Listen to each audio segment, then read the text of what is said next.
Hay una línea en la tablilla BM 86378 que los académicos llevan más de un siglo leyendo como astronomía. No lo es, o no solo lo es. La línea aparece en el primer tercio del texto conocido como Mulpin, una palabra que en sumerio significa simplemente el arado, el nombre de la primera constelación que aparece en el cielo al comienzo del año ideal babilónico.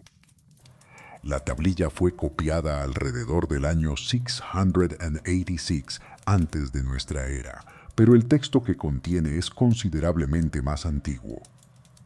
La mayoría de los especialistas sitúan su composición en torno al año 1000 antes de nuestra era, y los datos astronómicos que preserva parecen reflejar observaciones realizadas entre el 1400 y el 1100 antes de nuestra era. Se trata, en otras palabras, de un documento que ha viajado durante siglos a través de sucesivas manos de escribas antes de llegar a la forma que hoy conocemos. La tablilla enumera 71 estrellas y constelaciones, pero no las enumera como lo haría un astrónomo moderno, por coordenadas, por magnitud, por tipo espectral. Las enumera por autoridad. Cada estrella en el cielo sumerio babilónico pertenece a uno de 3 caminos divinos: el camino de Enlil en el norte, el camino de Anu en el ecuador celeste y el camino de Ea en el sur. No son categorías geográficas, son categorías de soberanía. Cada estrella es asignada a un dios según la región del cielo en que reside, y esa asignación determina no solo cómo debe interpretarse su aparición, sino qué tipo de relación mantiene con la Tierra. Aquí es donde aparece la línea que no debería existir. Entre las estrellas asignadas al camino de Anu, el camino ecuatorial, el camino que cruza directamente sobre el horizonte de Mesopotamia, el camino que ninguna otra cultura de la antigüedad llamó con el nombre del Dios del cielo supremo. Aparece una entrada que Hermann Junger, el gran asiriólogo vienés cuya edición crítica del Mulpapin de 1989 sigue siendo la referencia definitiva medio siglo después, tradujo con una precisión que sus propios colegas tardaron en ponderar del todo: Dilbat, la estrella de Ishtar. Venus. Venus no es simplemente una estrella más en esta lista. Venus es la única entidad en todo el corpus astronómico mesopotámico que aparece clasificada simultáneamente como estrella de la mañana y estrella de la tarde, como diosa del amor y de la guerra, como el objeto celeste al que se dedicaron décadas enteras de observación sistemática sin paralelo en ninguna otra tradición, y como la única figura del panteón sumerio que, según los propios textos, descendió al mundo de los muertos y regresó. Contactó con el otro lado y volvió. Esta noche vamos a seguir esa línea hasta donde nos lleve. Vamos a leer la tablilla como la leyeron quienes la escribieron, no como un catálogo de objetos celestes, sino como una gramática del contacto entre lo que está arriba y lo que existe aquí abajo. Y cuando lleguemos al final de la investigación, vas a tener que decidir tú mismo qué significa encontrar, en una tablilla de arcilla de hace 3000 años, un sistema de clasificación que distingue específicamente las estrellas que tienen relación con la Tierra de aquellas que no la tienen, y que señala con la precisión de quien ha observado el cielo durante generaciones cuál de todas ellas hace ese viaje de ida y vuelta. Déjame saber en los comentarios desde dónde nos escuchas esta noche, porque esto recién empieza. El oficio de nombrar el cielo antes de que existiera Mul. Apin, antes de que ningún escriba grabara en arcilla húmeda la lista de 71 estrellas y constelaciones que hoy custodia el Museo Británico, alguien tuvo que tomar la primera decisión, no la decisión de observar el cielo. Eso lo hacían todos los pueblos de la antigüedad, desde las llanuras de Mesopotamia hasta las costas del Mediterráneo y las selvas del continente americano. La observación del cielo es casi una función biológica de la especie humana. Miramos hacia arriba con la misma frecuencia con que respiramos y por razones igualmente instintivas. La decisión que nos interesa es otra. Alguien, en algún momento entre el tercer y el segundo milenio antes de nuestra era, decidió que no bastaba con observar el cielo. Había que clasificarlo. Ese es el detalle que cambia todo. Imagina la orilla del río Éufrates en la ciudad de Nippur, uno de los grandes centros intelectuales de la Mesopotamia antigua. No el Nippur de los palacios reales, sino el Nippur de la Eduba, la casa de las tablillas, donde generaciones de jóvenes aprendían a grabar cuñas en arcilla húmeda bajo la supervisión de escribas que llevaban décadas perfeccionando un arte que combinaba, en proporciones difíciles de separar, la administración burocrática y el conocimiento teológico. Las excavaciones de la Universidad de Pensilvania en Nippur, comenzadas en 1889 bajo la dirección de Hermann Hilprecht y continuadas décadas después, recuperaron más de 30.000 tablillas cuneiformes de ese sitio solo. 30.000 documentos que nos dicen cómo pensaban, cómo contaban, cómo enseñaban, cómo rezaban y cómo miraban el cielo. Lo que emerge de ese archivo es una tradición que precede al propio Mula Papin en varios siglos. Se llama 3 estrellas por mes. En inglés, 3 Stars Each, y es quizás el documento más subestimado de toda la astronomía antigua. Su principio es de una simplicidad engañosa. Para cada uno de los 12 meses del año ideal babilónico, el texto asigna exactamente 3 estrellas, una de cada uno de los 3 caminos divinos. Una estrella del norte, el camino de Enlil; una del ecuador, el camino de Anu; una del sur, el camino de Ea. Eso es todo. 12 meses, 3 estrellas por mes, 36 estrellas en total. El texto fue excavado en Asur, la antigua capital asiria, en el norte de la actual Irak, en 1911, durante las excavaciones de la Deutsche Orientgesellschaft. Lo que los arqueólogos encontraron se conoce ahora como Astrolabio B, y Wayne Horowitz, el asiriólogo de la Universidad Hebrea de Jerusalén, que publicó la edición definitiva de los astrolabios y textos relacionados en 2014, ha dedicado décadas a demostrar que este texto no es, como a veces se lo describe, un simple calendario agrícola con nombres de estrellas decorativos. Es un sistema de gobierno del tiempo. Cada mes tiene su estrella del norte, su estrella ecuatorial, su estrella del sur. La aparición de esas 3 estrellas en el cielo señala el inicio del mes, orienta al observador y aquí está el detalle que los textos dejan perfectamente claro, comunica una información diferente según a qué dios pertenece la estrella. Las estrellas de Enlil hablan de soberanía política y de las fuerzas que gobiernan el mundo humano desde arriba. Las estrellas de Ea hablan del mundo subterráneo, del agua primordial, de la sabiduría oculta bajo la superficie de las cosas. Y las estrellas de Anu hablan de algo que en ningún otro sistema cosmológico antiguo tiene un nombre tan preciso, el punto de contacto entre el cielo y la tierra, porque el camino de Anu es el ecuador celeste.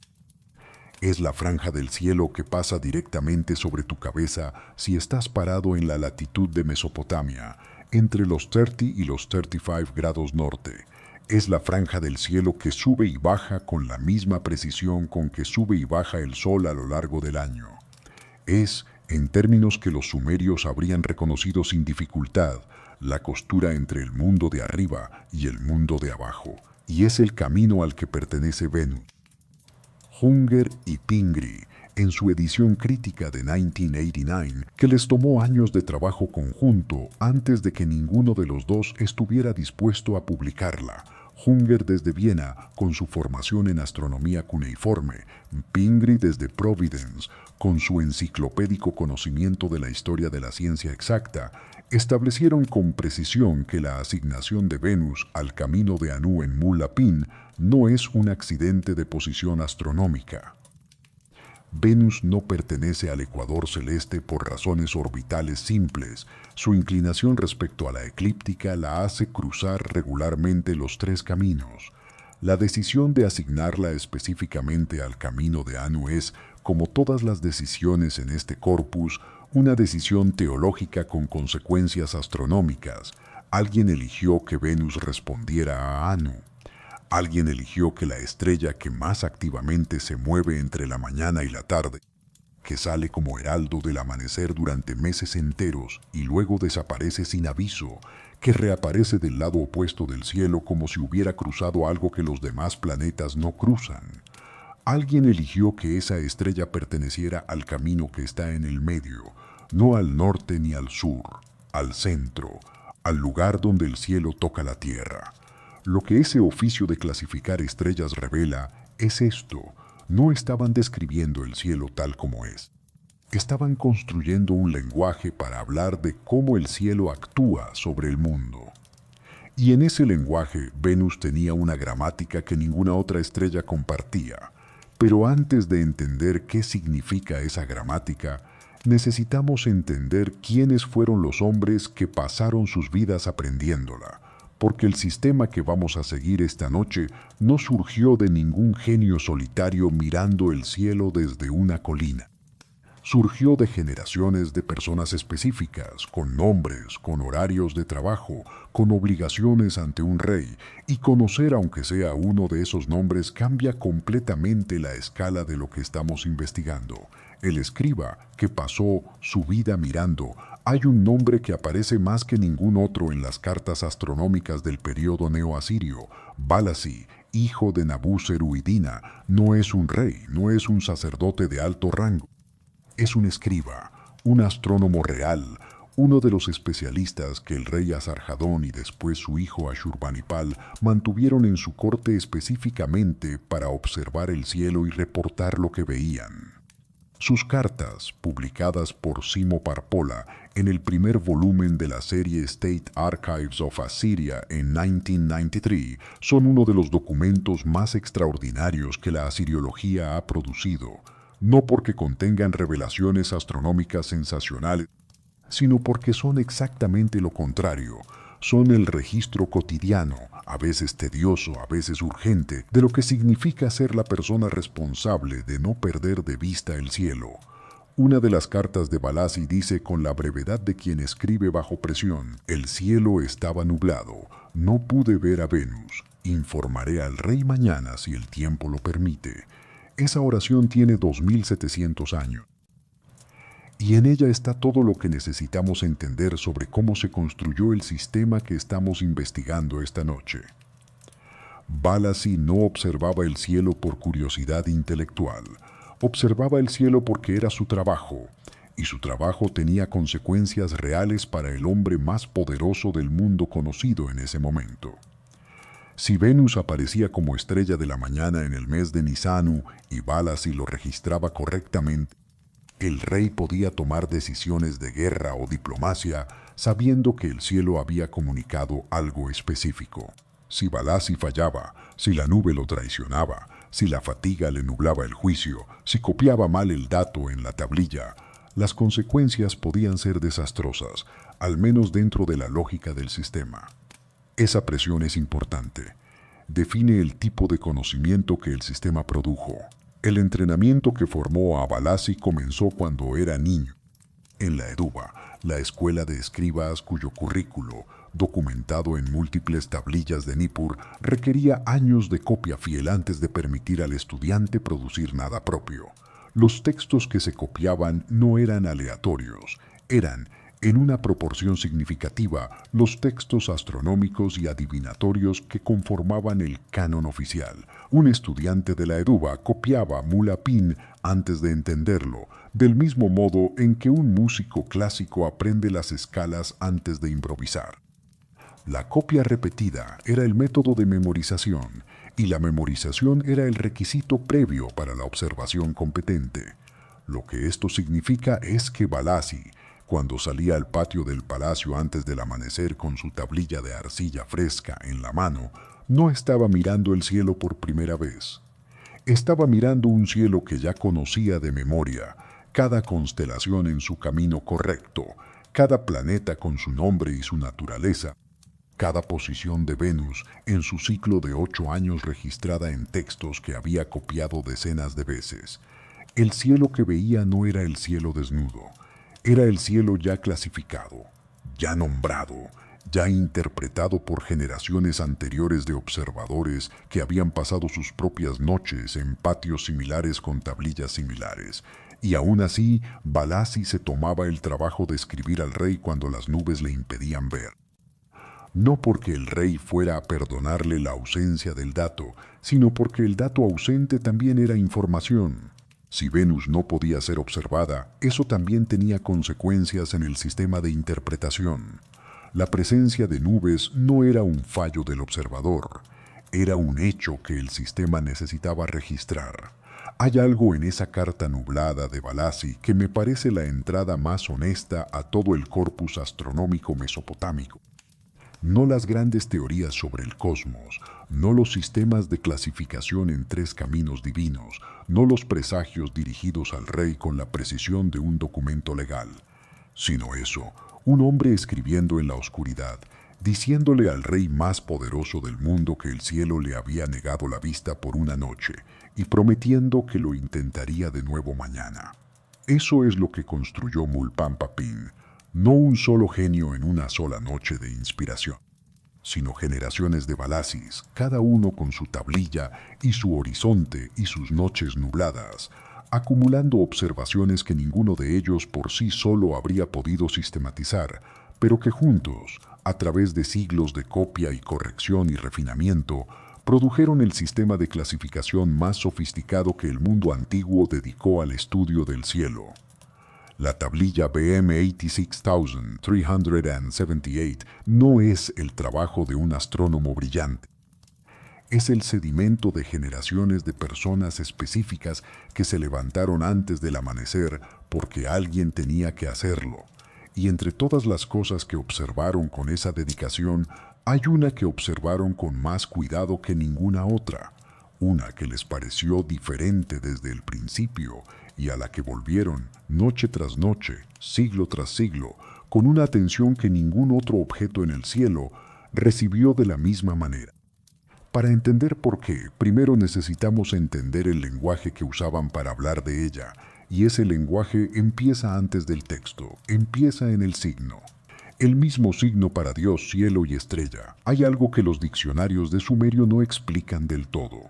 Los manuales te dicen que el signo cuneiforme Asef, una estrella de 8 puntas, grabada con 3 cuñas horizontales y 4 diagonales que se cruzan en el centro, tiene el valor de lectura Dingir y significa Dios o diosa.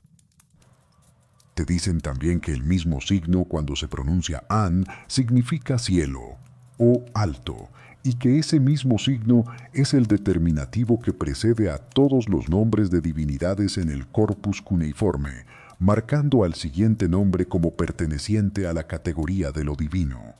Lo que los manuales no suelen decir con suficiente énfasis es que esto no es polisemia accidental, no es que el signo Dingir se haya vuelto ambiguo con el tiempo, acumulando significados como los acumula cualquier palabra en cualquier idioma que sobrevive bastante. Es que en el sistema conceptual sumerio estas tres cosas, Dios, cielo, estrella, son la misma cosa, no son similares, no son metafóricamente equivalentes, son idénticas.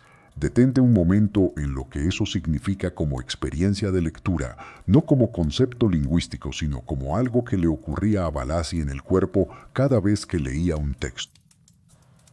Cuando Balassi encontraba el signo Dingir antes de un nombre en un texto cuneiforme, no procesaba una etiqueta gramatical de la forma en que un lector moderno procesa una mayúscula al inicio de un nombre propio. Lo que veía era literalmente una estrella de 8 puntas dibujada en la arcilla, el mismo dibujo, la misma forma, el mismo gesto de la mano que había trazado miles de veces desde niño, seguida de un nombre. La fusión entre estrella y ser divino no era una operación mental que el lector tenía que realizar. Estaba realizada de antemano en la forma del signo. Cada vez que encontraba ese signo, el cielo y lo sagrado llegaban juntos como una sola cosa, antes de que pudiera separarlos. Eso es completamente diferente de cómo los griegos manejaban el mismo territorio conceptual. Aristóteles tiene una palabra para estrella, aster, y una palabra para Dios, teos, y son palabras distintas, con etimologías distintas, que pertenecen a categorías ontológicas que el propio Aristóteles debatía con cuidado. En el libro segundo de Decaelo, Aristóteles discute si los cuerpos celestes tienen alma, si se mueven por voluntad propia, si son divinos en algún sentido técnico. La pregunta está abierta para él. Puede formularla precisamente porque los términos están separados. Puede preguntarse si la estrella es divina porque estrella y divino son conceptos que en griego no están soldados desde el principio. En sumerio, la pregunta no puede formularse de esa manera. No porque los sumerios fueran menos sofisticados que los griegos, sino porque su sistema conceptual había resuelto esa pregunta en el nivel del signo antes del nivel del argumento. La estrella es divina por definición, no como conclusión de un razonamiento, sino como condición de posibilidad de cualquier razonamiento sobre ella. El signo Mul, que significa estrella en sumerio y cuyo equivalente acadio es Kakabú, es también el determinativo que precede a todos los nombres de estrellas en el corpus astronómico. Pero Mul tiene una historia más antigua. En su forma pictográfica más temprana, representa exactamente lo mismo que Dingi, algo que brilla, algo que viene del cielo, algo que tiene una naturaleza diferente de los objetos terrestres ordinarios. Francesca Rochberg, 40 años de trabajo sobre las ciencias celestes babilónicas, culminados en su libro Before Nature, Cuneiform Knowledge and the History of Science, publicado por la Universidad de Chicago en 2016, con una beca MacArthur que en 1982 muy pocos asiriólogos habían recibido antes que ella, argumenta algo que parece obvio una vez que lo lees, pero que resulta difícil de mantener en la cabeza cuando uno está acostumbrado a pensar en la astronomía como una ciencia separada de la teología. Los babilonios no distinguían entre el estudio del cielo y el estudio de los dioses porque para ellos eran el mismo estudio, no como una confusión, sino como una precisión. La palabra Itu, señal, signo, presagio, es el concepto organizador de todo el sistema. El cielo no es un espejo del orden divino. El cielo es el orden divino, expresado en un lenguaje que los escribas entrenados pueden leer. Cuando Rochberg dice que los escribas babilónicos construyeron una epistemología organizada en torno a la pregunta de qué comunica el cielo a los humanos, a diferencia de la pregunta griega de qué es físicamente el cielo, no está siendo condescendiente con la ciencia mesopotámica. Está argumentando que es una forma diferente de conocimiento, no una forma inferior, y en esa forma de conocimiento, el signo que significa Dios y el signo que significa estrella, siendo el mismo signo, no es una metáfora, es una declaración ontológica. Y ahí está, eso es lo que transforma completamente cómo debemos leer el Tablet Sum de Enuma Elish. El Enuma Elish, el poema de creación babilónico cuya forma completa en 7 tablillas proviene principalmente de la biblioteca de Ashurbanipal en Nínive, describe, en su 5ª tablilla, lo que Marduk hace después de haber vencido al caos primordial representado por Tiamat. El texto dice: Él construyó estaciones en el cielo para los grandes dioses y estableció las constelaciones, los patrones de las estrellas. Y luego, para que ningún día faltara ni excediera, estableció estaciones para Enlil y Ea. La palabra que se traduce como estaciones es la misma que se usa para los puestos de guardia de los soldados. Las estrellas son puestos asignados. Los dioses no son las estrellas metafóricamente. Los dioses tienen puestos entre las estrellas, y esos puestos son las estrellas que los representan. Cuando Mulcapin lista 71 estrellas y las asigna a los caminos de Enlil, Anu y Ea, y cuando dentro del camino de Anu aparece Dilbat, la estrella de Ishtar, el puesto asignado a la diosa Inanna Ishtar, el texto está haciendo algo más específico que catalogar un objeto astronómico. Está diciendo que en el punto de contacto entre el cielo y la tierra, en el camino ecuatorial que pasa directamente sobre Mesopotamia, hay un puesto. Y ese puesto está ocupado por la única divinidad del panteón sumerio cuya historia es, antes que ninguna otra cosa, una historia de descenso y retorno. El lenguaje lo dice todo y lo ha dicho siempre. Solo hay que leerlo en el idioma en que fue escrito, no traducirlo, sino habitarlo. El cielo en 3 territorios, la tablilla BM 86,378, pasó del Irak del siglo VII antes de nuestra era al Museo Británico de Londres a través de la misma ruta que la mayoría de los grandes textos cuneiformes, excavaciones del siglo XIX, manos de intermediarios, viajes en barco, catálogos de colección. Fue copiada por un escriba cuyo nombre no conocemos en una época en que el imperio asirio estaba en su apogeo y la biblioteca del rey Ashurbanipal en Nínive era el repositorio de conocimiento más ambicioso que el mundo antiguo había intentado construir. El escriba copió el texto con la misma fidelidad que habría aplicado Balassi a sus reportes nocturnos, con pequeñas variaciones que los filólogos llaman errores de escriba, pero que a veces esconden lecturas alternativas deliberadas, y lo guardó con los miles de otras tablillas que conformaban esa biblioteca extraordinaria. Llegó al Museo Británico, y durante décadas estuvo catalogada como astronomía, la que fue la edición más autorizada del texto antes de Hanger y Pingree, la de B. L. van der Waerden, el matemático neerlandés que intentó a mediados del siglo XX reconstruir el sistema astronómico babilónico desde la perspectiva de la historia de la ciencia exacta. Proponía que los datos en Mulpapin reflejaban observaciones del año 2300 antes de nuestra era, lo que habría hecho del texto un documento considerablemente más antiguo de lo que sugería la datación de las copias conservadas. Hanger y Pingree dedicaron páginas de su edición de 1989 a desmontar esta tesis. Van der Waerden era un matemático brillante que quizás buscaba en el texto lo que su propia formación lo preparaba para encontrar. Los datos, revisados con metodología astronómica contemporánea, encajan mejor con el año 1000 antes de nuestra era, no con el 2300. Esa controversia importa porque toca directamente la pregunta de qué estamos leyendo cuando leemos Mulpantapin. Si el texto tiene 3.300 años en su composición, viene de una Mesopotamia que aún recuerda el período acadio, que ha sobrevivido el colapso de la Edad del Bronce tardío, que está en el proceso de reconstruir tradiciones intelectuales interrumpidas. La diferencia no es solo cronológica, es sobre qué tipo de civilización produjo este sistema. Lo que sí es cierto, independientemente de la fecha, es la estructura que el texto impone al cielo.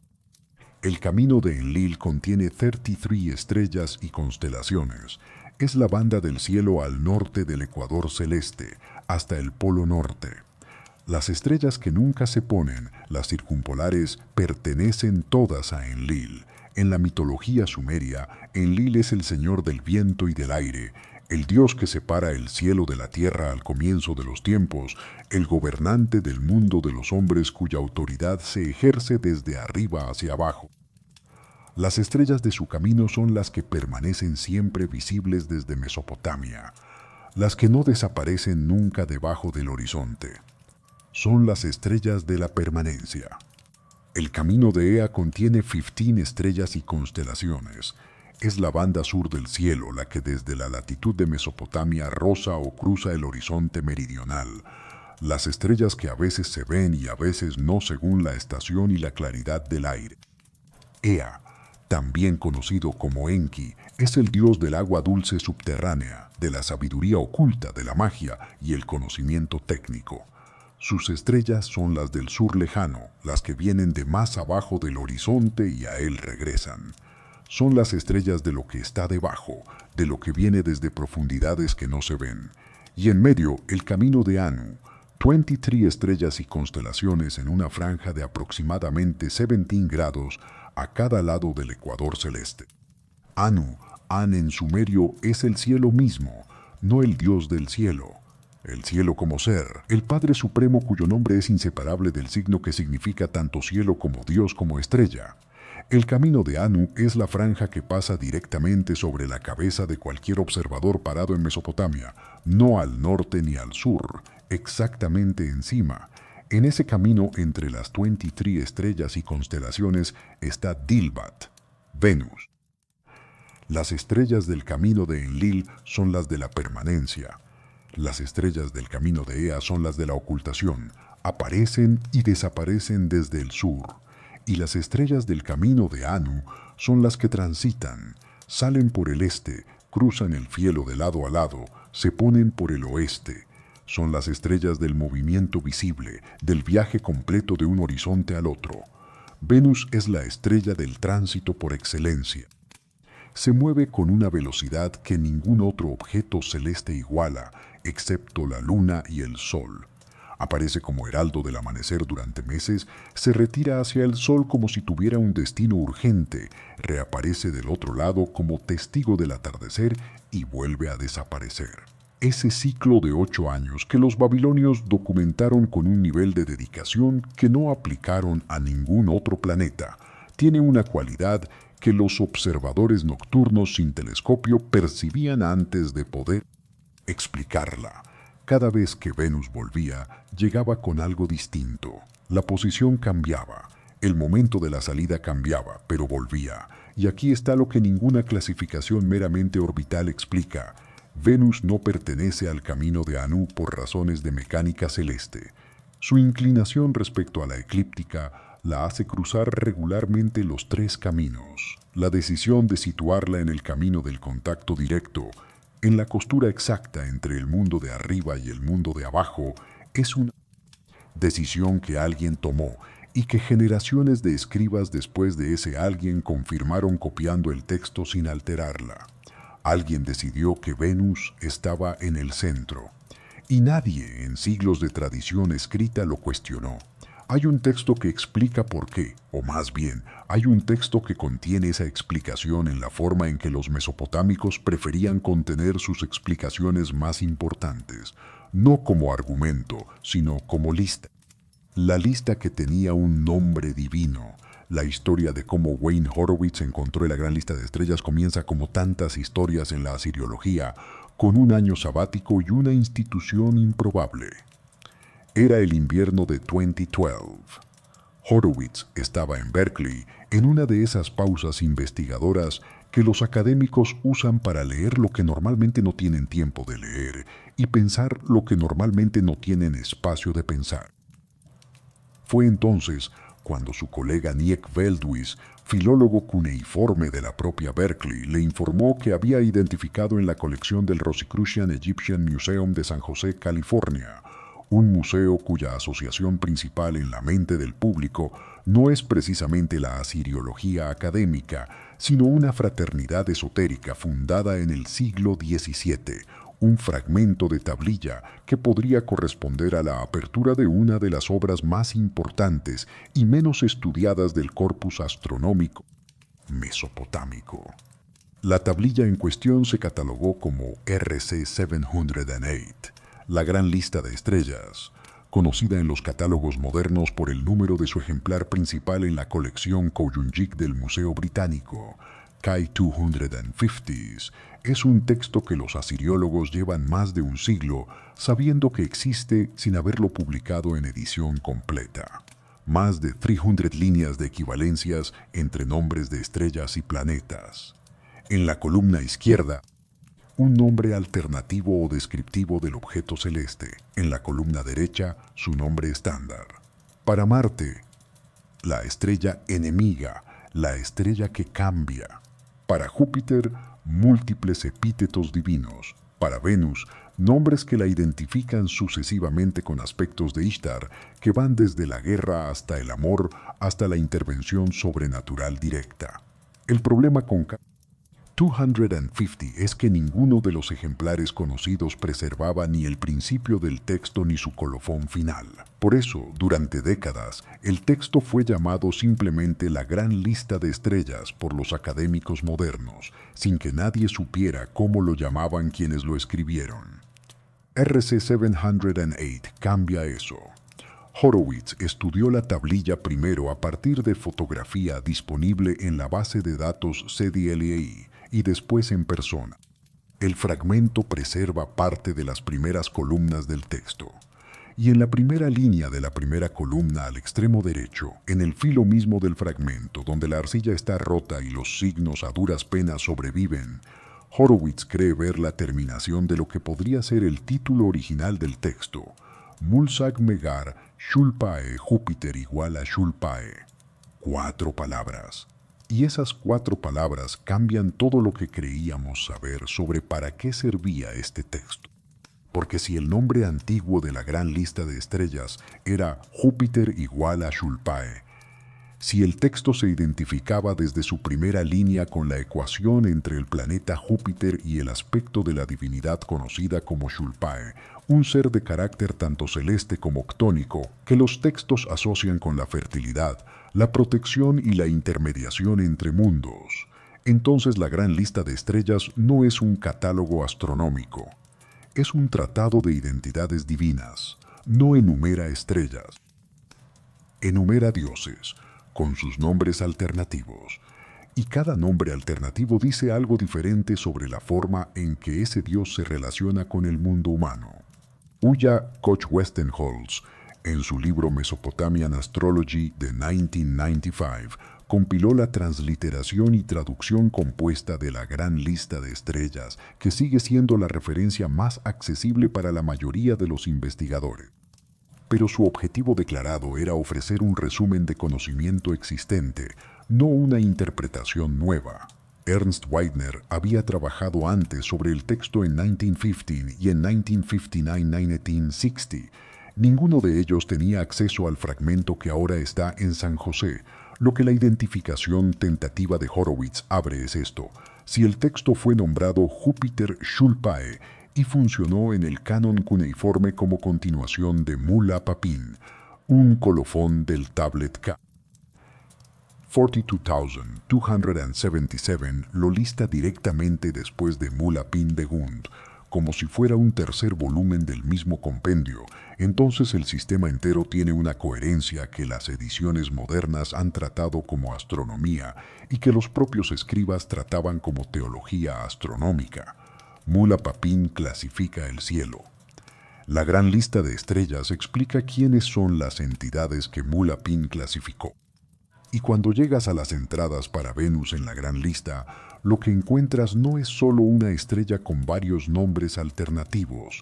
Lo que encuentras es una taxonomía de formas de intervención. Venus como la que anuncia, Venus como la que desciende, Venus como la que regresa portando algo que se fue con ella, Venus como la que comunica entre el lugar al que fue y el lugar al que volvió. Una gramática de contacto, en una lista de estrellas, con más de 3000 años de antigüedad. Y los hombres que copiaron esa lista, los balasis de cada generación, con sus tablillas frescas y sus horizontes despejados o nublados, la copiaron durante siglos sin añadir una explicación, porque para ellos no necesitaba explicación. Era simplemente lo que Venus era.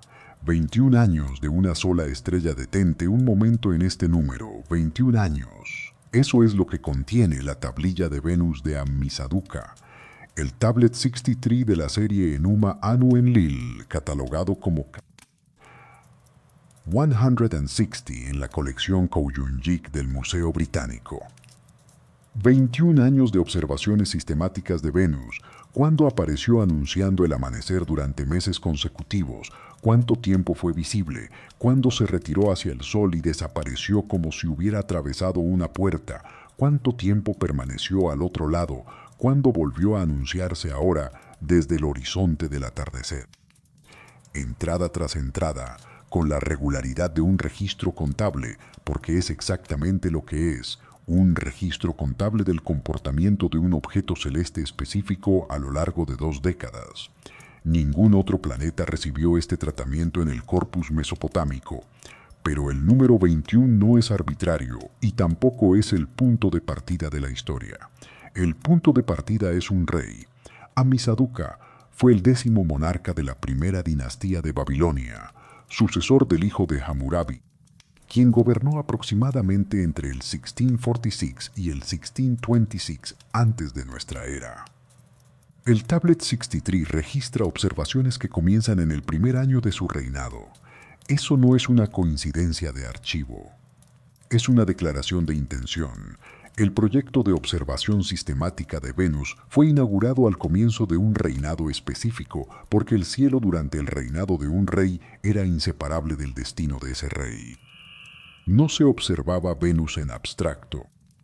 se observaba Venus mientras Ammisaduqa gobernaba, porque lo que Venus hiciera durante esos años era parte de la historia de ese gobierno.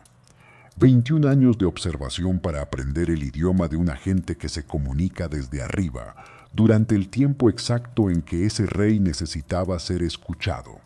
Imagina una noche específica dentro de esos 21 años, el tercer año del reinado de Ammisaduqa, el mes de Arasamnu, lo que hoy llamaríamos octubre o noviembre.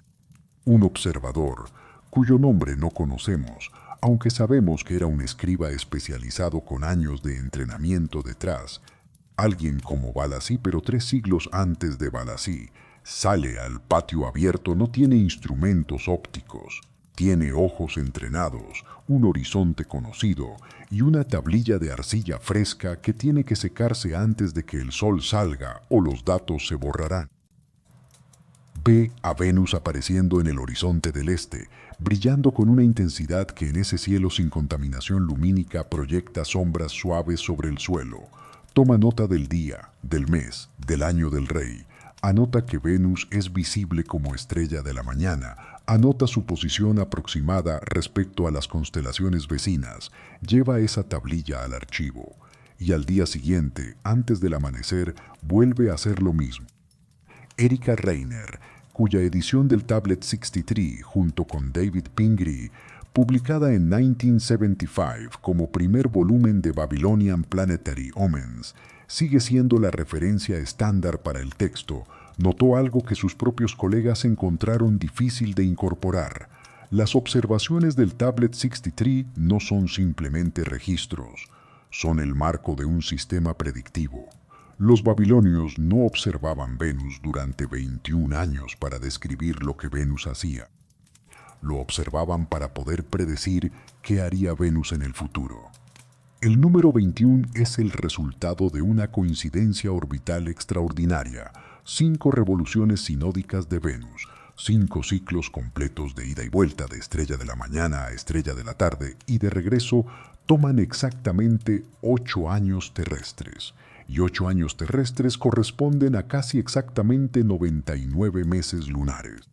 La coincidencia de estos 3 ciclos, el venusino, el solar y el lunar, crea un patrón que se repite con una regularidad sorprendente cada 8 años. Y 3 de esos ciclos de 8 años forman un gran ciclo de 24 años, durante el cual los patrones de Venus son suficientemente predecibles como para servir de base a un sistema de interpretación. 21 años es la duración que los escribas necesitaban para establecer ese patrón con confianza suficiente para usarlo.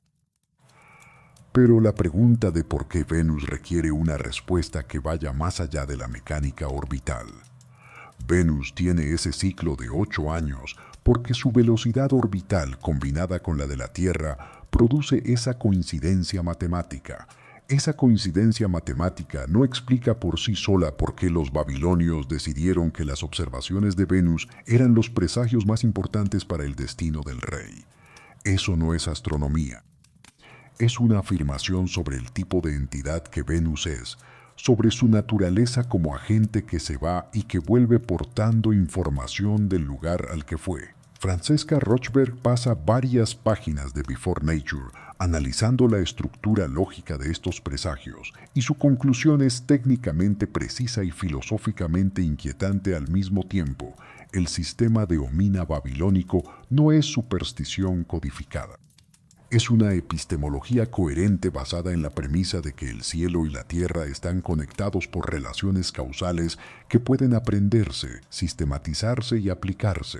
La diferencia entre esa premisa y la premisa de la ciencia moderna no es tan grande como solemos pensar.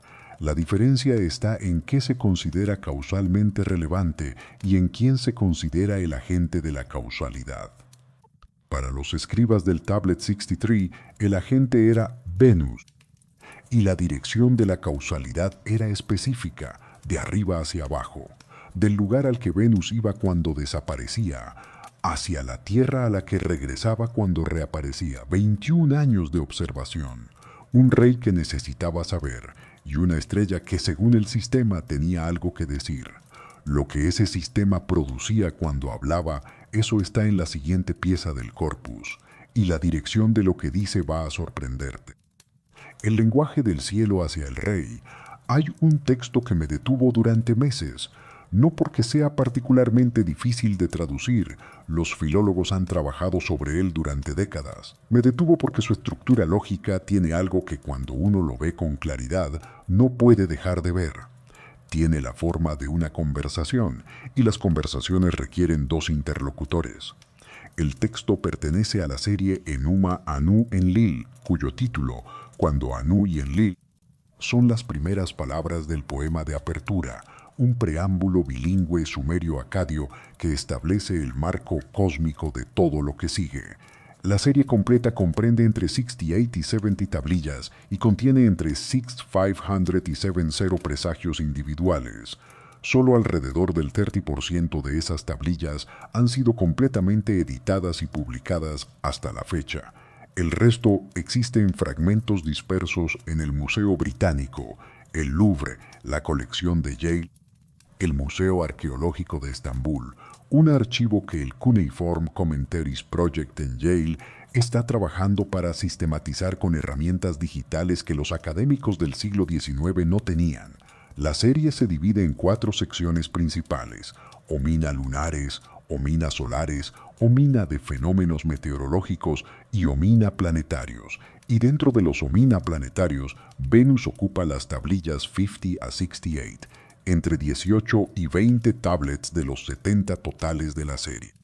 Entre el 25 y el 30% de toda la serie Enuma Anu Enlil dedicado exclusivamente a Venus, pero lo que me detuvo no es la cantidad, es la dirección.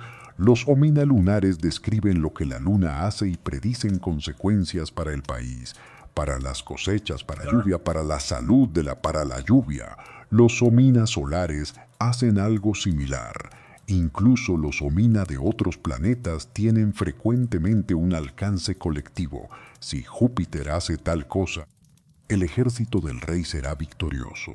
Si Marte hace tal cosa, habrá una rebelión en el norte.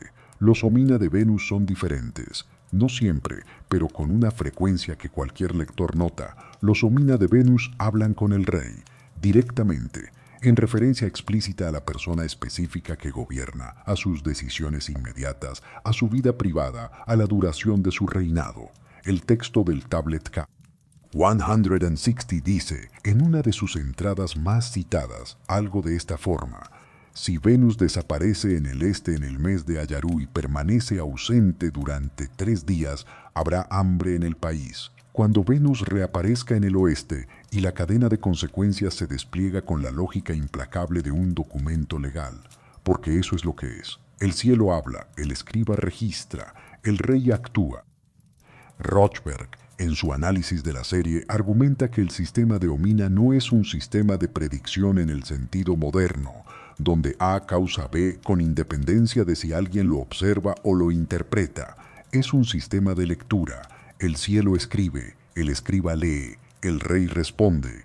Y la cadena solo funciona si hay un escriba entrenado en el medio, capaz de distinguir entre un signo que le habla a todos y un signo que le habla específicamente a él. Los Omina de Venus le hablan al rey con una especificidad que los Omina de otros planetas raramente alcanzan. No porque Venus sea el planeta más importante en términos de tamaño, distancia o brillo, la luna es mucho más brillante, el sol más poderoso, sino porque en la cosmología que subyace a todo el sistema, Venus es la entidad celeste que más activamente se mueve entre los mundos, se retira, está al otro lado de algo durante días o semanas, y cada vez que vuelve a ser visible, el sistema dice que trae noticias. La pregunta que el texto plantea sin planteársela explícitamente es esta: ¿por qué una estrella que se aleja y regresa regularmente, con un patrón que la observación puede aprender, produce mensajes que van dirigidos específicamente al gobernante del país? Una respuesta posible es convención cultural. Otra es que la estructura del sistema revela algo sobre cómo sus creadores entendían la naturaleza de Venus, no como objeto que se mueve en el cielo, sino como una entidad que viaja, que regresa, y que al regresar trae consigo algo del lugar al que fue. El texto no dice cuál de esas respuestas es correcta. Se limita a registrar las comunicaciones y sus consecuencias previstas. Pero la dirección del lenguaje, del cielo al rey, de Venus a la persona que gobierna el mundo, está grabada en la arcilla con tanta claridad como cualquier otra cosa en este corpus. Y hay un lugar donde esa dirección se convierte en arquitectura, un lugar donde el sistema de 3 caminos y el lenguaje de los presagios se tradujo en piedra y barro cocido que todavía puede visitarse. El mapa, que muestra dónde termina el mundo. Pensemos por un momento en lo que significa hacer un mapa del mundo cuando el mundo que conoces tiene unos bordes muy específicos. La tablilla BM 92687, adquirida por el Museo Británico en 1882, generalmente atribuida a Borsippa, aunque su procedencia no es completamente segura, traducida por primera vez en 1889 y analizada con la mayor profundidad por Wayne Horowitz en su Mesopotamian Cosmic Geography de 1998, mide aproximadamente 12 centímetros de alto por 8 de ancho, una pieza modesta en tamaño, extraordinaria en ambición. Muestra el mundo conocido como un disco rodeado por un río circular llamado el Mar Amargo, Marratum en acadio, y más allá del Mar Amargo, una serie de regiones triangulares que el texto llama Nagu, territorios que existen fuera de la experiencia ordinaria. Babilonia está en el centro del disco, el río Éufrates la atraviesa de norte a sur. Las ciudades conocidas están marcadas con precisión relativa. Hasta aquí es un mapa. Pero las regiones triangulares que rodean el Mar Amargo son otra cosa. El texto que acompaña al mapa describe cada una de esas regiones como el lugar donde viven seres cuya naturaleza es diferente a la de los humanos ordinarios. En algunas el sol no brilla, en otras hay seres de gran tamaño cuya forma no se describe con precisión. En otras, el texto usa términos que Horowitz traduce con la frase cautelosa posiblemente, figuras divinas de naturaleza indeterminada. El mapa muestra dónde termina el mundo conocido. Y el texto dice que más allá de ese borde, el contacto entre lo celeste y lo terrestre es diferente, más directo, menos mediado por la distancia y las convenciones del mundo humano. Esta tablilla y las tablillas astronómicas no suelen estudiarse juntas. Los historiadores de la geografía estudian el mapa, los asiriólogos de orientación astronómica estudian Mulpumpapin y Enuma Anu Enlil. Horowitz es la excepción. Su Mesopotamian Cosmic Geography es quizás el único trabajo académico que sistemáticamente trata el cielo y la tierra como parte de un único sistema cosmológico que los babilonios concibieron como un todo. Lo que ese tratamiento combinado revela es esto: el sistema de 3 caminos de Mulpapin no describe solo el cielo, describe la relación del cielo con la tierra, y esa relación tiene una topografía. Las estrellas del camino de Enlil son las del norte, el norte que está arriba en todos los sentidos. Las estrellas del camino de Ea son las del sur, el sur donde el mundo se hunde en el Apsu, el océano subterráneo de agua dulce que Ea habita. Y las estrellas del camino de Anu son las del centro, el ecuador, el punto de equilibrio, la bisagra entre el mundo de arriba y el mundo de abajo. El mapa del mundo y los textos de los 3 caminos comparten una lógica. El mundo tiene una estructura, esa estructura tiene bordes, y en los bordes y en el centro es donde la comunicación entre mundos es posible. Las regiones más allá del Mar Amargo en el mapa son el espacio donde, según el texto, los dioses pueden encontrarse con los humanos sin el velo que separa ordinariamente esos 2 mundos. Son el equivalente terrestre del camino de Anu. Una misma idea, expresada en 2 lenguajes diferentes, el del cielo y el de la tierra. Y hay una tercera forma en que esa idea fue expresada, no en arcilla escrita ni en arcilla dibujada, sino en arcilla construida, apilada en plataformas que todavía marcan el paisaje del Irak moderno como cicatrices de algo que alguien consideró urgente dejar permanente. Los templos apuntan al cielo Uruk. El nombre en sumerio es Unug y durante milenios fue la ciudad más grande del mundo. No en términos de superlativo turístico, sino en términos literales. Hacia el año 3100 antes de nuestra era, Uruk tenía una población estimada entre 40 y 80 habitantes, en un momento en que ninguna otra ciudad en el planeta se le acercaba. El sitio arqueológico de Tel Warqa en el Irak moderno, identificado con la antigua Uruk por los excavadores alemanes que comenzaron a trabajar allí a finales del siglo XIX, ha revelado una estratigrafía que va desde el período Ubaid hasta la época Parta, miles de años de ocupación continua, debajo de los cuales están los cimientos del mundo urbano tal como lo conocemos. Y en el corazón de Uruk, en el lugar más antiguo del sitio, está el complejo conocido como Eana, Ea-An-Na, la casa del cielo. El nombre combina Ea, la divinidad de las aguas subterráneas y la sabiduría, con An, el cielo supremo. Es la casa donde los dos se encuentran y es el templo de Inanna.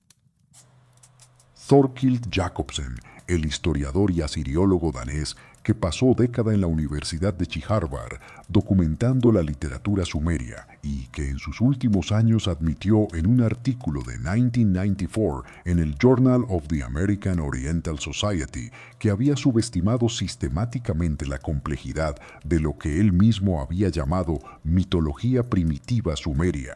Dedicó atención considerable al carácter de Inanna como sistema conceptual. Lo que Inanna hace en los textos, desciende, vuelve, transforma, conecta, es, según Jacobsen, inseparable de lo que Venus hace en el cielo, no como metáfora, como descripción. Los estudios arqueoastronómicos del complejo Eana, análisis de la orientación de sus estructuras más antiguas en relación con los levantes y ponientes de objetos celestes específicos, son una línea de investigación que no ha producido resultados definitivos, pero sí resultados consistentes. Las estructuras del templo de Inanna en Uruk están orientadas de maneras que maximizan la visibilidad de Venus en determinadas fases de su ciclo desde los puntos de culto principales.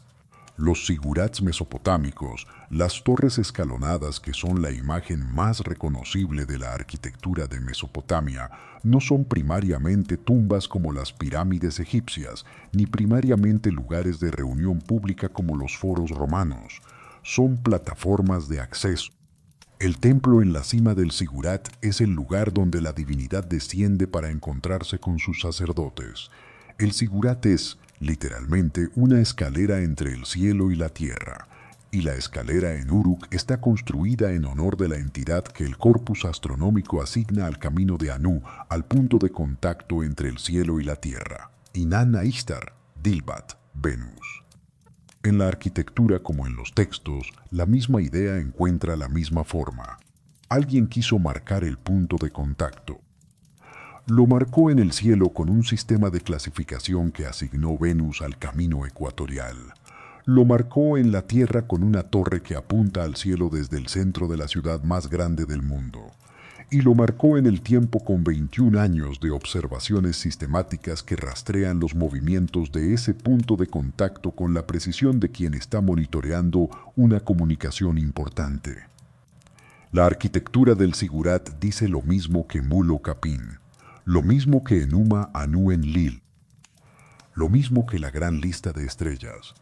El punto de contacto tiene una dirección y tiene un nombre, pero hay una dimensión de ese contacto que ninguno de los textos que hemos visto hasta ahora menciona directamente, una dimensión que encontré en un corpus completamente diferente y que, cuando la vi, me obligó a revisar la escala de todo lo que había investigado hasta ese momento. La estrella que cura y la que mata. Hay algo que no esperaba encontrar cuando empecé esta investigación. Estaba siguiendo el hilo astronómico, las tablillas de observación, los sistemas de clasificación, los presagios dirigidos al rey, y de pronto, en una clase de textos completamente diferente, apareció el mismo patrón. Como si el sistema que habíamos estado estudiando fuera más grande de lo que el corpus astronómico, por sí solo, dejaba ver. Los textos médicos mesopotámicos forman un corpus propio, separado de la astronomía y la astrología en los sistemas de catalogación modernos. Se dividen entre los textos del Asu, el médico que trabaja con plantas, minerales, procedimientos físicos, y los de la Sipu, el exorcista que trabaja con rituales, oraciones e intervenciones sobrenaturales. En la práctica, los dos tipos de especialista frecuentemente trabajaban en conjunto. El diagnóstico era responsabilidad de la Sipu, el tratamiento del Asu. El diagnóstico en la medicina mesopotámica incluía, junto a la observación de síntomas físicos, la consulta del cielo. Eso no es sorprendente en sí mismo. La idea de que el estado del cielo en el momento del nacimiento o de la enfermedad influye sobre el pronóstico es universal en las tradiciones médicas de la antigüedad. Lo que me detuvo en los textos médicos mesopotámicos fue algo más específico. Los textos que consultan la posición de Venus como factor diagnóstico no lo hacen para condiciones generales, lo hacen específicamente para condiciones que afectan lo que el corpus llama Napishtu. Napishtu es uno de esos términos que los diccionarios traducen como vida o aliento y que la traducción no termina de capturar. Es el aliento vida, la fuerza vital que hace que un cuerpo esté vivo en lugar de muerto. No es el alma en el sentido griego, es algo más parecido a lo que en algunas tradiciones asiáticas se llama prana o ki, la corriente vital que anima la materia. Y los textos dicen que la posición de Venus en el momento de una enfermedad es relevante para el pronóstico de condiciones que afectan la Napishtu, la fuerza vital, el aliento. Samuel Noah Kramer, quien llegó al mundo sumerio como inmigrante ucraniano en Pensilvania y pasó 60 excavando tablillas e interpretando textos en su despacho de la Universidad de Pensilvania, identificó en los textos sobre Inanna una serie de atributos que van mucho más allá de la guerra y el amor, que son su caracterización más popular. Inanna es, en los textos más antiguos, la guardiana del Me, los poderes divinos que hacen posible la civilización. Y entre los Me que Inanna posee o adquiere en su descenso al mundo de los muertos está, de forma prominente, el control sobre la vida y la muerte de los seres humanos. Esto es lo que complica lo que hemos dicho hasta ahora, y lo complica en una dirección que no esperaba. Si los textos astronómicos tratan a Venus como una entidad que se comunica con el rey sobre asuntos de estado, y los textos médicos la consultan para pronósticos sobre la fuerza vital de pacientes individuales, entonces el alcance de lo que los mesopotámicos entendían como el contacto de Venus con la Tierra es considerablemente más amplio que una comunicación política.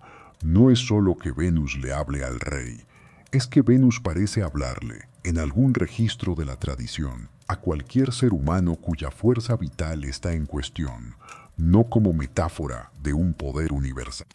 Como una presencia activa cuya posición en el cielo es información médicamente relevante sobre un caso individual, la escala del contacto es mayor de lo que el sistema de 3 caminos por sí solo sugería, y esa revisión cambia el peso de todo lo que estamos investigando. Pero hay algo que ninguno de estos textos, ni los astronómicos, ni los de presagios, ni los médicos, describe directamente. Hay una dimensión de la experiencia de Venus que existía antes del sistema de clasificación, antes de los presagios, antes de los diagnósticos. Una dimensión que los escribas de Nippur conocían en el cuerpo antes de conocerla en la tablilla. Y sin entender esa dimensión, el sistema entero flota sobre un suelo que no hemos visto todavía. La palabra que no tiene traducción. Hay una palabra sumeria que los diccionarios traducen como temor reverencial, y que esa traducción no captura del todo. Puluhtu.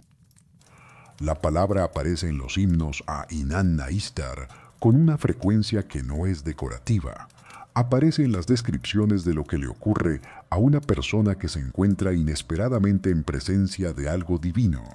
Aparece en los textos que describen el efecto de un eclipse sobre los observadores que lo presencian, y aparece de forma significativa en los relatos de lo que sucede cuando Venus está en su punto de máximo brillo, y alguien la mira directamente desde un patio abierto en el desierto mesopotámico antes del amanecer.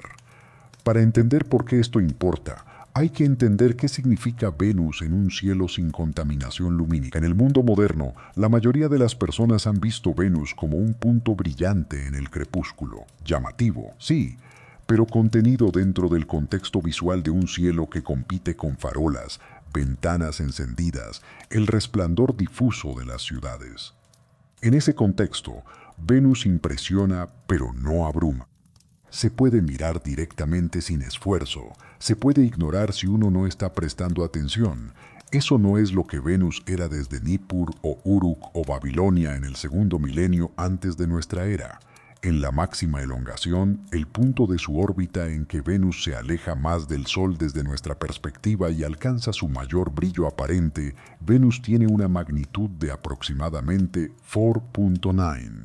Para poner eso en contexto, es unas 16 veces más brillante que Sirio, la estrella más brillante del cielo nocturno. En condiciones de oscuridad ideal, Venus proyecta sombras visibles sobre superficies blancas. Varios autores clásicos griegos y romanos, entre ellos Plinio el Viejo, mencionan que Venus puede ser visible incluso de día si uno sabe exactamente dónde mirar, y hay registros de observadores modernos que bajo condiciones de cielo excepcionalmente oscuro han leído texto a la luz de Venus en su máxima elongación. Los escribas que salían al patio antes del amanecer en los meses en que Venus estaba en su máxima elongación no encontraban un punto brillante en el cielo. Encontraban algo que iluminaba el patio con suficiente intensidad como para percibir su propia sombra.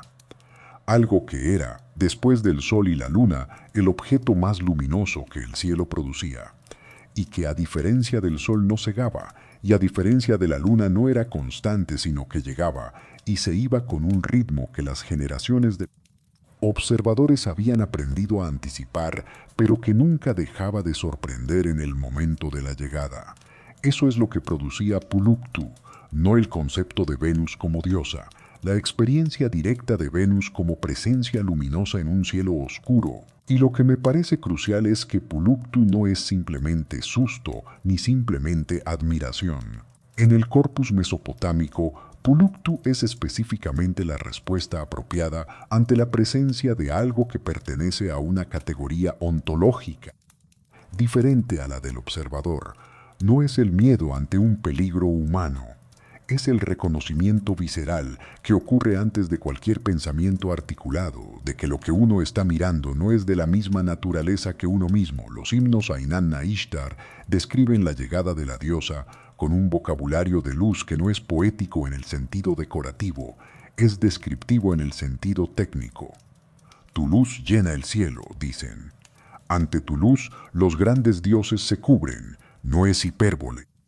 Es una descripción fenomenológica de lo que Venus hace en el cielo antes del amanecer cuando está en su máxima elongación y el horizonte todavía es negro. Kramer, que pasó décadas trabajando con estos himnos, señaló algo que resulta difícil de sostener dentro de los marcos académicos convencionales, pero que él mismo no podía ignorar.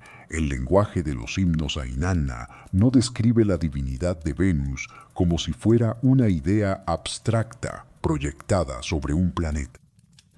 Describe la experiencia de Venus como si fuera el contacto con una presencia que tiene la iniciativa, que llega, que se retira, que vuelve a llegar, y que en cada llegada produce en el observador algo que el idioma sumerio decidió nombrar con una palabra específica, Puluktu, la experiencia del cuerpo antes de la explicación del sistema. Eso es lo que los escribas de la Eduba aprendieron a interpretar, lo que Balassi registraba en sus tablillas nocturnas, lo que Ammisaduqa quería entender durante 21 años de observación sistemática, no la mecánica del planeta, la naturaleza de la presencia. Y la naturaleza de esa presencia tiene una historia, la historia más antigua y más compleja que la tradición mesopotámica nos ha dejado sobre ningún objeto celeste. La historia de lo que Venus hace cuando desaparece, lo que encuentra al otro lado y lo que trae consigo cuando regresa. Los 7 portones del cielo, el texto comienza con una declaración de intención que, en retrospectiva, nadie debería haber tratado como metáfora. De los grandes cielos se dispuso su mente hacia los grandes cielos de abajo. Se dispuso la mente de Inanna, la reina del cielo, hacia los grandes cielos de abajo. El primer verso de la bajada de Inanna al mundo de los muertos, texto conocido en los catálogos académicos como ETCSL 1.4. 1. Preservado en múltiples fragmentos de tablilla provenientes de las excavaciones de Nippur y conservados hoy principalmente en el Penn Museum de Filadelfia y en el Museo Británico de Londres, ha sido leído durante el siglo en que lo conocemos principalmente como el viaje de una diosa al inframundo. Un mito de muerte y resurrección, una historia de transformación espiritual. Samuel Noah Kramer y Diane Wolkstein, cuya traducción conjunta de 1983 Inanna, Queen of Heaven and Earth, llevó el texto al público angloparlante más amplio, lo presentaron como poesía sagrada de una profundidad extraordinaria. Y es eso, pero es también, como Kramer reconoció en múltiples ocasiones durante los últimos años de su carrera, un texto que contiene información astronómica codificada con una precisión que resulta difícil de atribuir a la casualidad. Los 7 portones por los que Inanna debe pasar en su descenso son 7, no 5, no 10, 7, y en cada portón la guardiana Neti le exige a Inanna que entregue uno de sus atributos divinos: la corona que lleva en la cabeza, el pendiente que lleva en las orejas, el collar que lleva al cuello, los broches de su pecho, el cinturón de piedras que lleva a la cadera, los brazaletes de sus muñecas, el vestido que cubre su cuerpo. 7 portones, 7 atributos, 7 objetos que la diosa debe entregar uno por uno hasta quedar completamente despojada. En el cielo mesopotámico hay exactamente 7 cuerpos que se mueven entre las estrellas fijas: la Luna, el Sol, Venus, Mercurio, Marte, Júpiter y Saturno. Los 7 planetas de la cosmología antigua, en el sentido original de planeta, wanderer, cuerpo errante, porque se mueven contra el fondo fijo de las estrellas. La correspondencia entre los 7 portones y los 7 planetas ha sido señalada por múltiples investigadores, desde Kramer hasta Johanna Stuckey. La pregunta, el texto nunca lo explica. No dice el primer portón es la Luna, ni el cuarto portón es Marte. La correspondencia está en la estructura, en el número 7, en la progresión, en el despojamiento gradual, no en ninguna declaración explícita. Pero Venus pasa por esos 7 portones en una dirección muy específica en el cielo real. Cuando Venus se retira hacia el Sol como estrella de la tarde y se vuelve invisible durante los días que pasa en conjunción, invisible porque está demasiado cerca del Sol para ser vista en el punto de su órbita donde el ángulo entre Venus, la Tierra y el Sol es casi cero, los observadores de Nippur la perdían de vista. Desaparecía. Iba a algún lugar. Y lo que el texto de la bajada de Inanna describe es precisamente eso, el viaje al lugar al que Venus va cuando no puede ser vista. El despojamiento gradual de sus atributos que, al alejarse hacia la conjunción, va perdiendo visibilidad, va cediendo su posición en el cielo, va entregando una por una las cualidades que la hacen reconocible como presencia.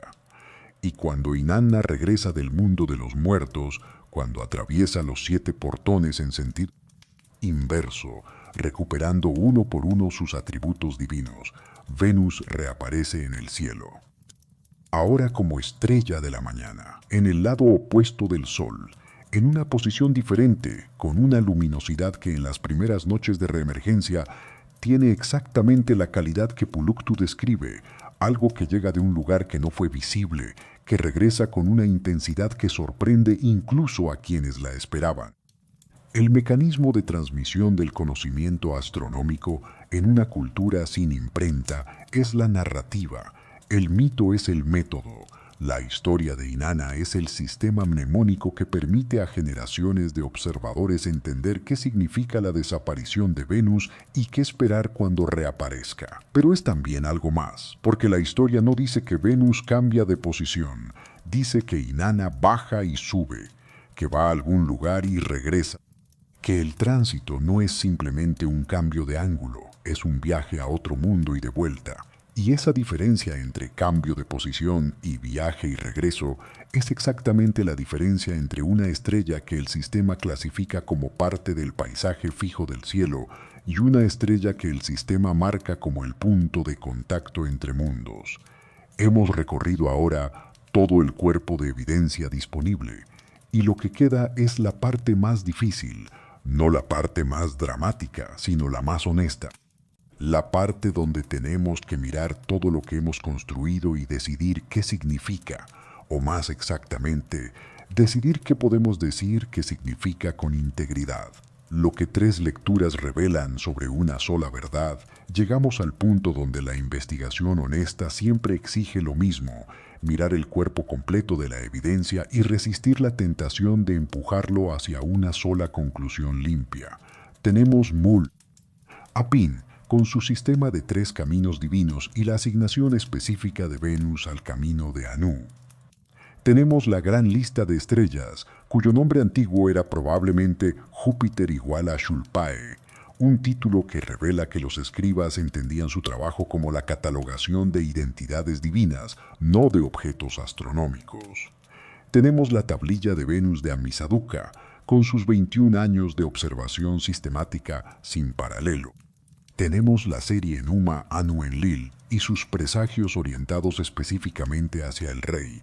Tenemos el mapa del mundo y su descripción de los bordes, donde el contacto entre lo divino y lo humano es más directo. Tenemos los textos médicos y la Napishtu. Tenemos la Puluktu de los himnos, la respuesta del cuerpo antes que de la mente. Tenemos la bajada de Inanna, como mapa astronómico codificado de lo que Venus hace durante su conjunción inferior. 3 lecturas de todo eso son posibles. Debo decirte desde el principio que no las presento con igual distancia. Una de ellas me atrae más de lo que debería y lo que voy a hacer es empezar por esa y luego mostrarte por qué no puedo defenderla completamente. La lectura que me resulta más difícil de dejar ir es la tercera, así que la guardo para el final. Empecemos por la que tiene el mayor peso institucional detrás de ella. La primera lectura es la que la academia convencional favorece y merece ser presentada con todo su peso antes de ser cuestionada. Los mesopotámicos fueron observadores del cielo extraordinariamente sistemáticos. Venus es, desde el punto de vista de un observador a ojo desnudo en el hemisferio norte a las latitudes de Mesopotamia, el objeto celeste más dramático disponible después del Sol y la Luna. Es el más brillante, el que más cambia de posición, el que más claramente hace algo, noche tras noche.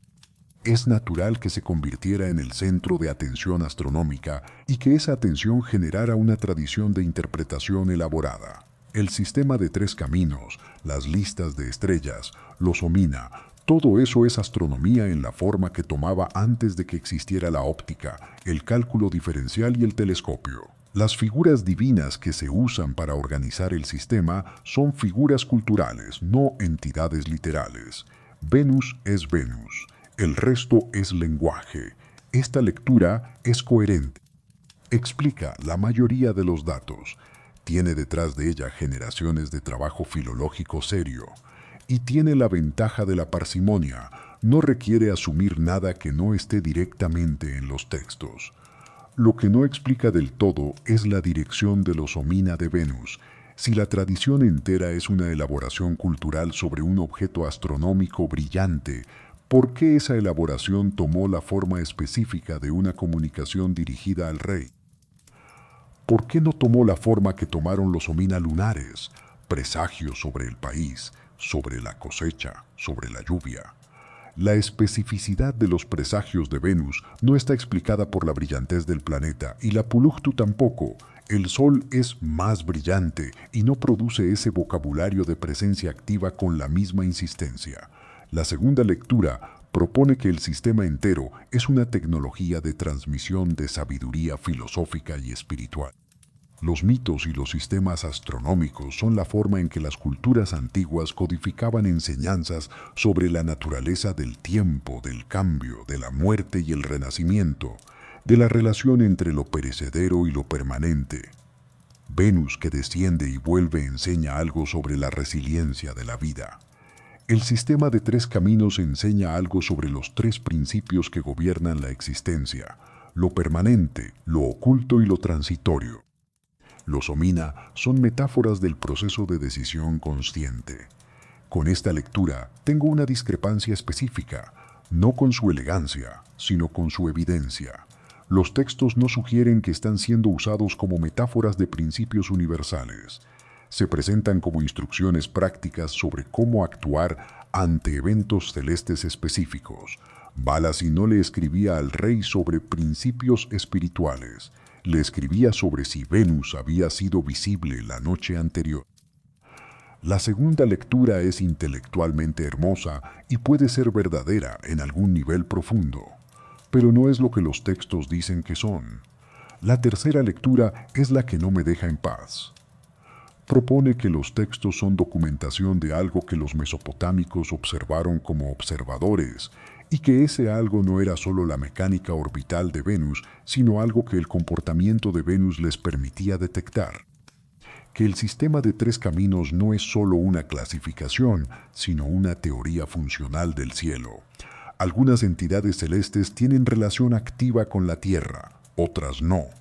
Y Venus, en esta teoría, es la que tiene la relación más activa y más detectable.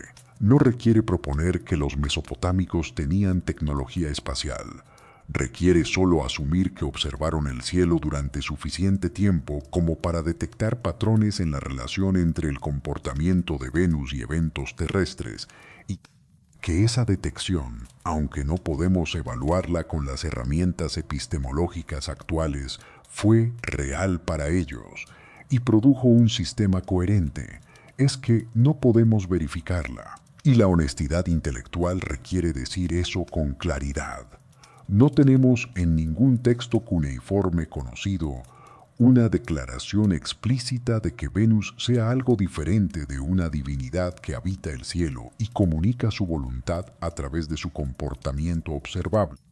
Los mesopotámicos mismos, en sus textos más técnicos, no formulan la pregunta en los términos en que nosotros la formularíamos hoy, lo cual podría significar que la pregunta no se les planteó, o que se les planteó de una forma que el corpus que ha sobrevivido no preserva.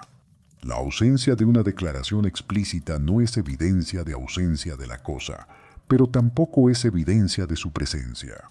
Las tres lecturas son defensables, solo una de ellas puede ser completamente verdadera. Y esta noche, con la evidencia que tenemos, no podemos determinar cuál. Lo que sí podemos determinar, y esto es el centro del argumento que hemos construido, es algo más fundamental, y es lo que quiero que te lleves de aquí cuando se acabe la noche. La gramática del contacto, quiero llegar al centro de lo que hemos investigado, no a una conclusión, porque la evidencia no permite una conclusión en el sentido en que normalmente usamos esa palabra, sino al punto más preciso al que la evidencia puede llevarnos, si seguimos siendo honestos sobre lo que dice y lo que no dice. Los mesopotámicos construyeron un lenguaje para hablar del cielo. Eso es indiscutible. El sistema de Mulpacapín, con sus tres caminos divinos y sus 71 entradas. La gran lista de estrellas, con sus más de 300 líneas de equivalencias divinas. La serie Enuma Anu Enlil, con sus miles de Omina organizados por cuerpo celeste y tipo de evento. Todo eso es un lenguaje, un sistema semiótico con su gramática, su léxico y sus convenciones de uso. Y toda gramática revela, en su estructura, las categorías que la mente que la construyó consideró más importantes. La gramática del cielo mesopotámico tiene una categoría que ninguna otra astronomía antigua tiene con la misma precisión: la categoría de modo de relación con la Tierra. No la posición en el cielo, no el brillo, no la velocidad, sino cómo se relaciona un objeto celeste con el mundo humano debajo de él. Las estrellas del camino de Enlil son permanentes. Su relación con la Tierra es de autoridad continua, sin interrupciones. Las estrellas del camino de Ea son ocultas. Su relación con la Tierra viene desde debajo, desde la profundidad. y las estrellas del camino de Anu son transitantes. Su relación con la Tierra es la del movimiento continuo, la del viaje, la del contacto que se establece, se interrumpe y se restablece. Venus es la reina de las estrellas transitantes. Ningún otro cuerpo en el cielo mesopotámico hace lo que Venus hace con tanta periodicidad y tanta visibilidad. Retirarse hacia el Sol como si respondiera a una llamada urgente, cruzar la conjunción donde los observadores la pierden de vista y volver desde el otro lado anunciando el amanecer con una intensidad que los había hecho cubrirse los ojos. Ese ciclo, 5 veces en 8 años, repetido con suficiente regularidad como para ser aprendido, codificado y enseñado, tiene una cualidad que ningún otro planeta iguala en términos de impacto sobre un observador a ojo desnudo, la de algo que claramente va a algún lugar y vuelve de allá. Y aquí hay algo que merece detenerse. La astronomía moderna tiene una respuesta a la pregunta de si Venus es genuinamente distinta en su relación con la Tierra. Y la respuesta es que sí, aunque por razones que los mesopotámicos no podían conocer. Venus es el único planeta del sistema solar cuya rotación es retrógrada respecto a los demás, gira en sentido contrario lentamente, con un día venusino más largo que su año. Es el planeta cuya superficie está bajo una presión atmosférica 92 veces mayor que la terrestre, oculta permanentemente por nubes de ácido sulfúrico que ningún observador antiguo podía ver, pero que hacen de su superficie el lugar más hostil del sistema solar interior. Y en su inferior conjunción, cuando pasa entre la Tierra y el Sol, Venus es el objeto más cercano a la Tierra de todo el sistema solar, más cercano que Marte, más cercano que Júpiter, más cercano que cualquier otro planeta. En el momento exacto en que Venus desaparece del cielo, cuando los observadores de Nippur la perdían de vista y Valasi escribía al rey que las nubes o la conjunción se la habían negado, Venus está en el punto de máxima proximidad a la Tierra. Los mesopotámicos no sabían eso. No podían saberlo, pero observaron durante siglos que en ese momento de desaparición algo cambiaba en el mundo y construyeron un sistema para registrar y transmitir ese cambio. Si esa observación era el registro de algo real o el producto de una elaboración cultural sobre un fenómeno astronómico brillante, esa es la pregunta que las 3 lecturas responden de formas diferentes y que esta noche, con la evidencia disponible, no podemos resolver. Lo que sí podemos decir, y esto es lo que ninguna de las 3 lecturas disputa, es que los mesopotámicos eligieron marcar a Venus de una manera que no eligieron para ninguna otra estrella. La marcaron en el cielo con una clasificación específica en el camino del contacto. La marcaron en la Tierra con templos que apuntan hacia ella. La marcaron en el tiempo con décadas de observación sistemática. La marcaron en los textos médicos como factor en la vida o la muerte de personas individuales. La marcaron en los himnos con el vocabulario de la presencia que produce Puluktu, el reconocimiento corporal de algo que no es de la misma naturaleza que el observador. Una civilización que eligió marcar algo de esa manera lo consideraba, sin lugar a dudas, diferente de todo lo demás. La pregunta que queda, la pregunta que ninguna de las 3 lecturas puede responder completamente, es si esa diferencia refleja algo que Venus realmente es, o algo que los mesopotámicos llegaron a creer sobre Venus después de siglos de observación acumulada. Puede ser que sean la misma respuesta, o puede no serlo. Lo que la tablilla todavía no dice regreso a la tablilla BM 86378, a esa línea en el primer tercio del texto. Adilbat, la estrella de Ishtar, en el camino de Anu. La he leído muchas veces en el transcurso de esta investigación, y cada vez que regreso a ella veo algo diferente, dependiendo de qué he leído antes de volver. Si vengo de los textos astronómicos, la veo como una clasificación técnica dentro de un sistema de clasificación técnica. Si vengo de los Omina, la veo como la designación de un agente de comunicación. Si vengo de los himnos, la veo todavía impregnada de Puluktu, de esa respuesta del cuerpo que ocurre antes de cualquier explicación. Si vengo de la bajada de Inanna, la veo como el punto de partida de un viaje que el texto describe con una precisión que los números de las órbitas apoyan sin explicar completamente. La tablilla no cambia. La pregunta que le hago, sí. Eso es lo más honesto que puedo decir sobre esta investigación. El objeto de estudio permanece estable. El sistema de clasificación de Mulpapin no va a cambiar porque hayamos hablado de él esta noche. Los 21 años de observación del Tablet K160 seguirán siendo 21 años. El nombre antiguo de la gran lista de estrellas seguirá siendo Júpiter igual a Shulpae si la hipótesis de Horowitz resulta correcta, y seguirá siendo desconocido si no. Los 7 portones de la bajada de Inanna seguirán siendo 7, y la palabra Puluchtu seguirá sin tener una traducción que la capture del todo. Lo que cambia, a medida que uno se pasa tiempo con estos textos, es la pregunta que uno le hace a la tablilla.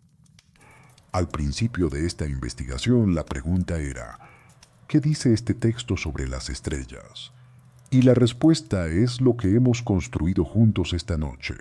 Un sistema de clasificación basado en el modo de relación con la Tierra, con Venus en el centro de ese sistema, sostenido por generaciones de escribas que se levantaban antes del amanecer porque alguien tenía que hacerlo, y respaldado por una experiencia de la presencia de Venus que existía en el cuerpo antes de existir en el texto.